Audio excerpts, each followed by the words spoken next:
Hi everyone, welcome. Should we just go down the row and introduce yourselves and the project, or the projects that you worked on? So I'm Reece Manigan, and I'm the writer, director, and I star as Eddie in Alienation. Nice, I'm Alun. I'm the director of Wonderful Neighbour, the one with the kid getting hit in the face with a water gun. I'm Sonny Bahia, writer, director of Terminal. I'm Loren Hobbs. I'm the director of The Life Across the Way. And I'm Jay Taylor-Jones. I produced The Life Across the Way. Incredibly varied films, incredibly different films with a lot of different sort of themes and stories in different places that they've started with. Again, we'll go down whoever. Where did a lot of these ideas come from, and sort of how does the starting point of your films vary? So my idea came from two scripts that I merged into one. So one of them was about a woman who was trying to escape her abusive ex-boyfriend with a bag of money, and the other one was another story about Eddie, who's in the film, because this is a sequel to another film that I'd done. And what I'd done was I wanted to merge the two scripts together because I realised I could actually put them as one story. And the idea of Grace meeting Eddie and going to a seaside town was always the idea, because I've always wanted to film in a seaside town or make a seaside town. And one of the inspirations of the film was London to Brighton, which is a really great film. If you haven't seen it, definitely give it a watch.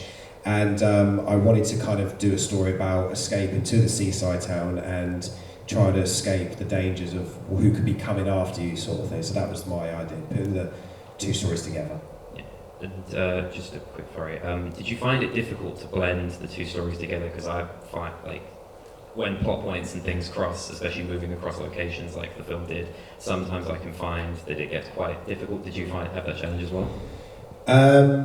Well, the only challenge I had was what could be in the one script. So, for example, when I had the two scripts, it was about which scenes were more relevant, what could work, what could I take out, what could I add, which characters deserve to stay in the film, stuff like that. So really, it was kind of like putting two jigsaw pieces together, really. And then once the final script was done, that's when I thought, right, this should be stable enough to make the final product. And obviously keeping it minimal and tight as well was probably the only issue I had.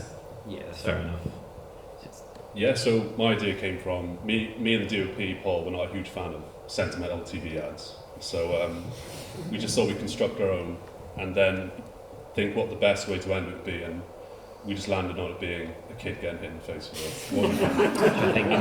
And then we were like, yeah, let's just do it. Did it in like 2 weeks. No, in 1 weekend, done. Yeah, I think. Yeah. Was there ever a different ending to that film? Because I feel like a lot of those, especially sort of the Christmas time adverts, they vary, but they also feel almost exactly the same. So was there ever a different ending to that? No, that ending just felt perfect. Fair enough. We couldn't see anything else after that. Fair enough. Yeah, so Terminal is a personal story about gambling addiction. It was something I went through about 10, 15 years ago. So the character is pretty much kind of my life story. And I got hooked to these fixed odd betting terminals, is what they're called. And they're littered in all the high streets, probably loads in Romford. And yeah, there was a time where I just needed an escape, and I just got hooked into it, and it kind of swallowed my life for about 4 to 5 years. Then I sought help, did all the kind of rooms and all that stuff. And then it got to about 2 or 3 years ago when I was kind of thinking of what my next idea would be, and I felt like it was a story I wanted to tell, mainly for my own kind of closure probably, and also just I've got a young child and I can see a lot of, he plays a lot of games and I can see a lot of gaming, but they use a lot of the same kind of dopamine hits, the same kind of algorithms in gaming that they do in gambling. So I just felt like it's one of those addictions that doesn't get talked about as much as, say, alcohol or drugs and stuff, so just wanted to get it out there. Yeah, and do you feel that, I mean, I think unfortunately it's a very story that a lot of people can relate to, so do you feel like there is an importance that people can sort of like have to sit with the nature of that sort of that addiction? Yeah, so I think like the reason we went for this like one perspective point of view was that want to ever hide away from what kind of happens, because it is a very like claustrophobic addiction or disease, sometimes people call it. So once we had like that one viewpoint, I felt like it would give a more unflinching kind of look for, especially for people who maybe have never been in a betting shop, have never gambled, which a lot of the audiences that when we've showed it to in films, festivals have been, but they can kind of relate to the how something can like seduce you and you can't kind of escape from it, and that was kind of one of the reasons we kind of made it in that kind of style. Yeah. Okay, for sure. That is, yeah. It's a personal story to me. So the documentary is based on like family members losing. There's my aunt in the film, and I think I'd gone through losses in different ways, like whether that's love or family or things like that. And I think that grief and loss is just is something I didn't really think could be physically captured, maybe. So I was really fascinated by the idea of trying to capture where all this love you can have for someone, where that goes once that person who you want to receive it, they can't anymore. And I was fascinated. I think my aunt's a really inspirational person to me, and how she's carried on like living with that loss, and just in everyday life is just really like, I think the mindset is what really inspired me to make a film about that. And sort of with sort of the nature of the documentary, how did you find actually sort of conducting that interview to be? Because I can imagine that's quite a horrible thing for someone to have to relive, especially on camera. Yeah.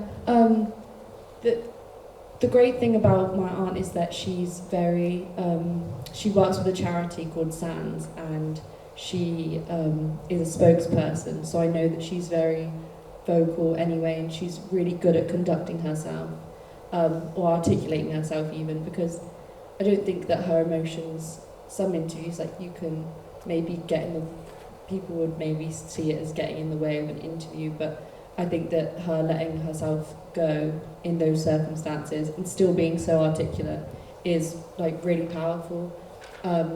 And I think that the hardest part was just having to listen to it again and again in the edit. But I was familiar with the story. I was there when it happened. So it's something that, as long as you've got people who can support you and comfort you, I think that's the importance of the story, I guess. Absolutely, I think. If we're going to add a little bit more to that, I think it's interesting from my perspective to see how it looks on the screen as one cohesive thing. We shot over three days, and they were all quite relatively short shooting days, and every one of them we sort of went in and thought, well, we're going to discuss this today. So it was actually a few different conversations stitched together, so we knew that we'd be breaching different questions, different subjects at different times, but also we had weeks and weeks and weeks of leading up to, I think, find the boundaries of what we could and couldn't talk about. Yeah, I can imagine that the planning for that was quite difficult. And so where did the initial sort of, like, when was the idea that we're going to discuss that sort of subject come from? Do you think there was ever a moment where it was, the idea almost like came into fruition, if that makes sense? I think I remember it came from wanting to make a documentary for our film school. So, and I just thought that, I think one day me and my aunt would just talk about it so often. I'm quite close with her, and I think she once said to me, she said something about she was getting ready for her two kids to go to school, so there's Oliver and Joseph, and Joseph was going up to big school, so secondary, and Oliver was going up to infant school, and she said that Timothy would be going up to junior school, and she was like, if he was there too, I would also be getting his new uniform, and I'm just getting these two uniforms. And I think that when I started talking to her about that sort of made me, question her. And she's made and spoken about it for charity events, but I kind of wanted to take a more not necessarily creative, but emotional route with it, I guess. And I asked her how comfortable she would be, and all the ethics. Like I really prepped her with these questions. Well, not prepped, but wanted to see how comfortable she would be with all the subject matter. But yeah. Yeah, I can imagine that's incredibly difficult. What does it mean to all of you for people to see your film specifically? I know there's sort of like quite a range, but what do you expect people to take away from some of these films? So my story was basically about you can't run away from your problems, you have to face them. That's totally come from a personal experience from my side. And the character of Eddie is autistic, that's what I am as well. And but he's kind of like a mix of what I was like as a kid, but in my older body, you know what I mean? So because there are some non-verbal autistic adults. And obviously what happened was he met a young silent girl, as we know, but she was silenced for another reason, which was the abuse from her father. And we had Grace, who obviously tried to escape from her ex-boyfriend, but then it all went, as you saw, into not the way it was meant to be. And then she had a bigger problem because she took the money that didn't belong to her, and then it all kind of spiraled. So that's basically what it is. If you keep running away from it, it's going to get worse. So the idea is basically you do need to face what's happening in front of you, or you need to speak up, and you need to not let the situations get any worse. So you need to fight head on, because life is going to unexpectedly take a different toll or an unexpected route. That's the message I got from my film. Yeah, I don't really know for mine really, but yeah, it's been great screening it. It's been amazing. It's been on the festival run for about a year now, and it's screened in about 30 festivals. So the reaction's always brilliant. And yeah, I can't really say much about the message. So never make up for stuff you've done wrong is my message. Because you'll get hit in the face with it. So what's the point? Don't bother. But, how's this festival run compared to? Have you screened any other films at the festival before? Yeah, I did a horror the year before, and I screened at Horrific. I actually premiered at Horrific 2 years ago. Which is amazing. Yeah. How do you feel that this experience? Do you think this experience has been any different than a horror, or? It's been different. When your film's 10, 12 minutes long, it's more nervous screening it. But knowing this is a minute and a half of people's time, you're not. They're more willing to sort of enjoy it. And the other one was a horror comedy as well. Yeah. But different experiences. But both really good. Yeah. I think I touched upon it before. It's just kind of the awareness, and so similar. We're near the end of our run now. We've had about a year of festivals and been around the world with it. And the audience reaction. A lot of people come to me afterwards and tell their own kind of addictions. Whether it's playing Candy Crush or Instagram or online shopping or family members that have gone through it, or they've seen signs of family members with those same kind of things. So I think it's actually being, obviously you make a film as a director is more, I won't say selfish, but it's something for yourself. It's either to, have a platform for your work or expand your career. But when you get the kind of secondary reaction and the actual effect you have on audiences, and actually if even one person goes and tries to seek help, then I think that's an extra bit of rewarding kind of thing that actually is more important than the film, I would say. That's kind of. So do you feel like it has almost broken barriers between sort of issues that you've gone all over the world with it? It feels like addiction is something that people kind of experience everywhere. Yeah, I think addiction kind of for me is another word for escape or trying to kind of run away from stuff, like I think you mentioned in your film, or distraction. When I was in addiction, it was more I was distracting myself from other issues that were going on in my life at the time. So I think everyone can kind of relate to that. And actually in quite a few festivals, there's a festival called This Is England in France. They actually they showed it in a lot of schools. It was shown in like amongst kind of 14 to 17-year-olds, and that have actually had potential calls from education establishments in the UK as well to try to show it in schools once the festival run is done. So, yeah, I think people can engage in lots of different ways. I would say. I think that similarly, it is about, to me, it's about the people who can identify with those losses. I mean, I think that people don't really talk about child bereavement and miscarriage or terminal pregnancies often at all. I think it's such a taboo, and it's happened to a lot. It's happened to a lot of people undercover in a way, and they don't know how to identify with those losses in a way that feels like quantifiable to other people, because when you haven't got something to show for it, you know, where I don't know. It's I thought sorry. It's just I think that I wanted to give people a space to relate to something that maybe they didn't know how to see it, and I think that sorry.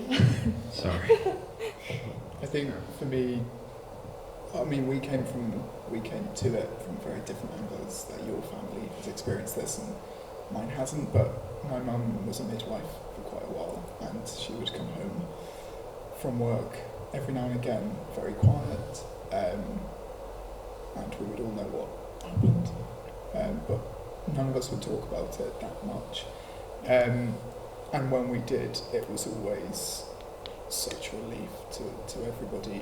And I think when the opportunity to produce this film was put to me, I thought it was super important to align to your ethos, Loren, of screening this film and making this film to hopefully help other people even begin to conceive that, like Steph says in the film, that bad things do unfortunately happen to babies sometimes, and this could be a step for people to talk about it. So, yeah. I've got my mind back now.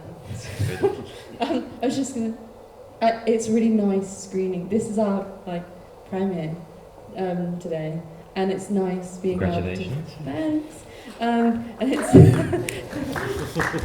and it's nice. I know it's hard to clap for a film after the ending is quite hard.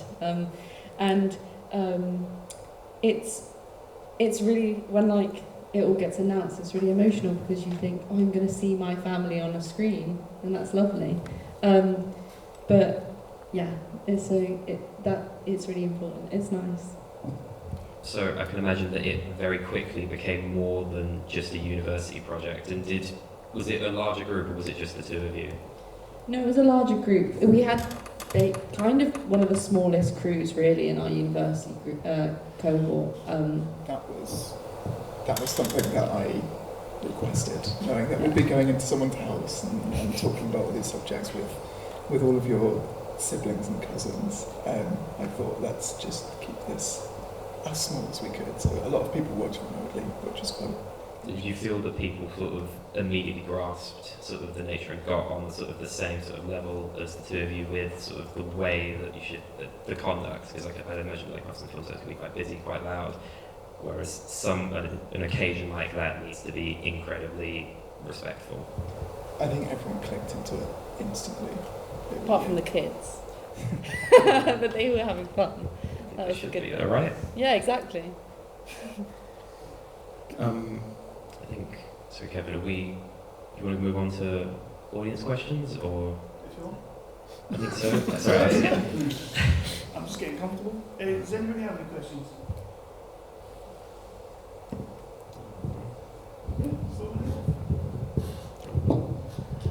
Hi guys, firstly I want to say congratulations to all of you. I make short films myself, and I know the short films are the hardest types of film to make because you don't have that time to do the traditional Act 1, Act 2, Act 3 structure and the arc for the character and stuff. So congratulations to you all, because I got it all first time round, so I applaud you all. So just questions for all of you actually. I'll start from my lovely friend Reece at the beginning. So just to say, the character of Eddie, it didn't click straight away. I didn't recognise the character, even though I played opposite Eddie in a previous film. Just a question about the title, really. Alienation, where did that come from? Because when I thought Alienation, I was thinking aliens, because you've kind of done alien films in the past. Yeah, I'm just interested, really. It's another word for being discriminated and isolation as well, alienation. So basically, Eddie will feel like an alien to the world. And if you think about it as well, there's a lot of characters who feel like that. Grace will feel like that, because she feels like she's the only character who is stuck in a situation. I don't think there'll be a lot of people that's been stuck in a situation, so she will feel very isolated and alone. And also the character of Rizza will also feel very alienated, because she's on her own as well. So that's why the film stuck with alienation. Plus, a lot of autistic people use that word a lot, because I know what it feels to be alienated, so that's why I chose that title. Fair enough, thank you. So I think I should everyone's names. For the bucket, the watering can one. I find I did an experimental film myself, which lasted 2.5 minutes, and there was no dialogue until the end. And it was the best thing, the most successful thing that I had produced myself. Again, where did you get the idea? And was it an experimental thing to come up with something that only lasts 1.5 minutes with little dialogue, or was it just something that came in your head? I do, for my job, I do a lot of TV ads and things. So you develop a skill to tell a story in a short space of time. But all my other shorts were quite long, so I thought I'll just bring that into the short form. And this is actually a sequel. We used the same boy in the previous one, and it had the same ending. So that was called A Wonderful Neighbour. No, Wonderful Gift. This is A Wonderful Neighbour. And it's going to be a trilogy, so we're going to do the next one on a plane, go big budget with it, and just kill the boy, probably. End it there.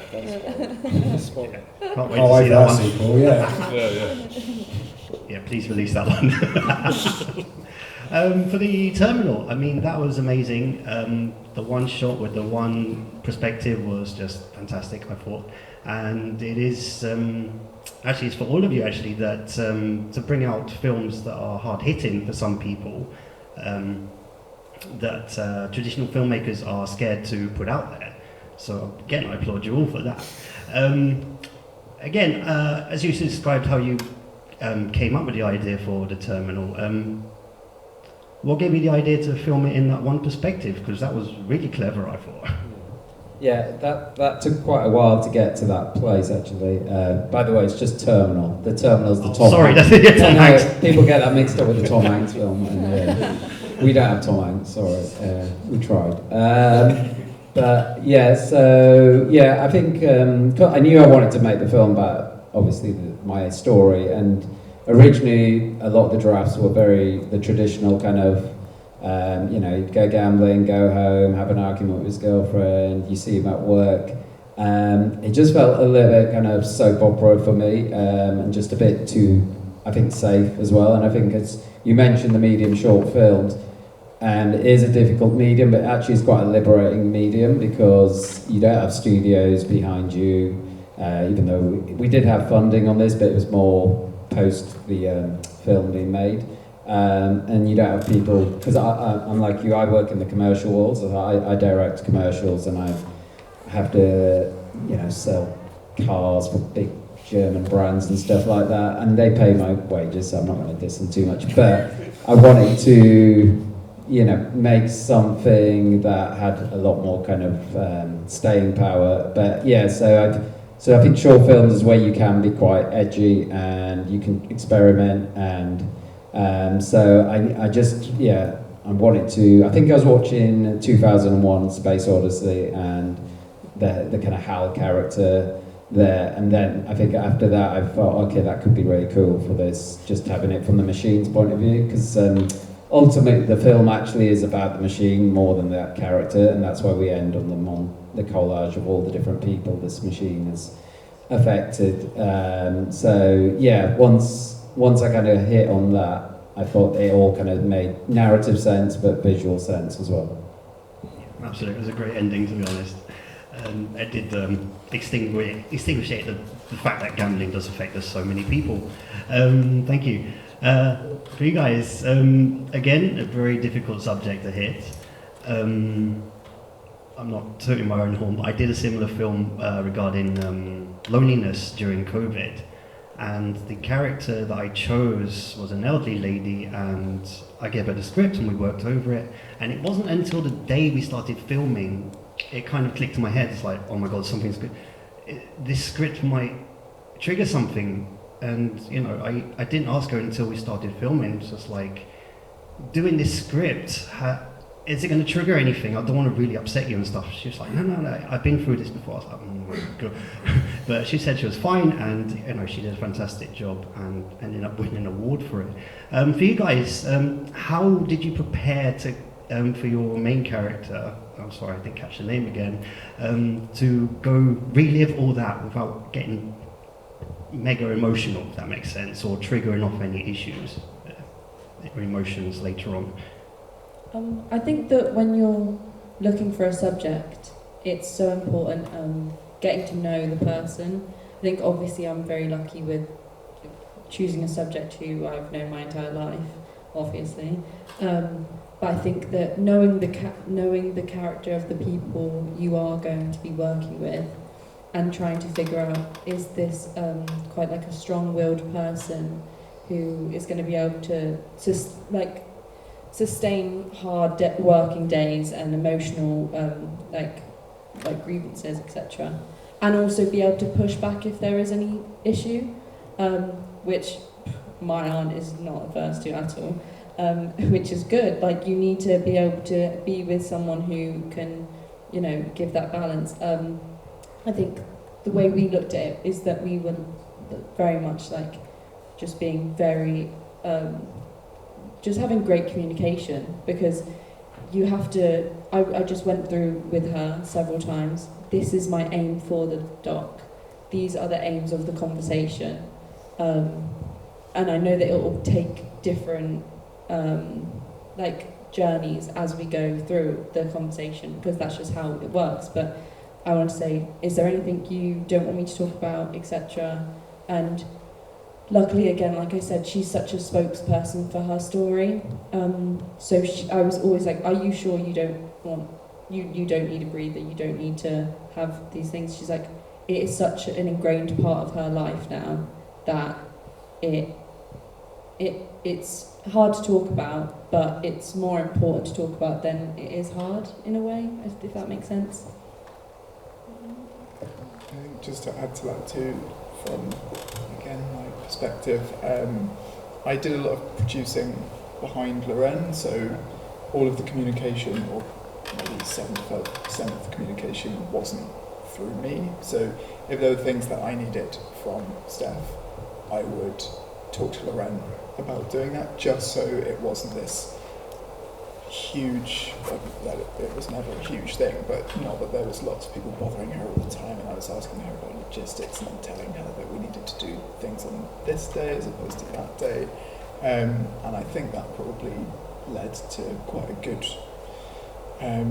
willingness to share the story. And I know there was a certain point in the process where Steph said to us that there was things that she hadn't told Loren before, that she was going to tell Loren for the first time on camera. And I think that process of keeping it all very intimate and remaining as a family relationship as opposed to a filmmaking subject relationship was integral to how I ended up with what we got. But thank you. Thank you, guys. Thank you. Thank you. I think one final question, just again to everybody. What's next? Where are all of you going? What are the next sort of plans? Anything else in the works? So I have one that I'm filming this summer. It's called Broadcaster Brighton, and it's about a radio presenter, because I actually do radio as well. and he goes on a mission to go to Brian for a job interview, but then let's just say his journey takes him in a very odd direction. Yeah, I've just finished a short. I went on iPlayer. That came out last week, and then just developing my feature now as well. So I'm trying to leave shorts behind. Is this So your tempted feature to do debut? short. Sorry? Is this your feature debut? Yeah, it'll be the debut, yeah. Okay, So congratulations. leave shorts behind now and finally move on. Yeah. Yeah, I've just got a mix of stuff. I told myself I didn't want to make another short again, but I then came up with an idea, so I am going to make it, but very quickly, I think. And then I'm going to move to a feature as well. I actually do really want to make a comedy. I'm actually quite a funny guy, but it doesn't come across in my film. So probably a comedy feature around chess, I think. I used to be a chess player back in the day. So. I'm just a talker to people, to be honest, and I've been kind of like in and out of ideas of another documentary. I think I've made two that are just maybe a little bit sad, and so I've been my grand again. I like personal stories, I guess. My granddad is one of the funniest people I know, and he's suffering with dementia at the moment, but his stories are just so hilarious. I need to find a way to capture them that can live on, I think. So that's been something that we've been talking about. But I just will talk to people. I'll find them. I find people interesting, and then I go, yeah, there's something going to be here. But that one's the one that I'm thinking about at the moment. That's what we're in. We're working on that together. We are developing cooking, so hopefully we'll be back here in a couple of years with that. Oh, so definitely. Thank you all for coming. I think that's going to wrap up for this one. Thank you. Thank you. Thank you.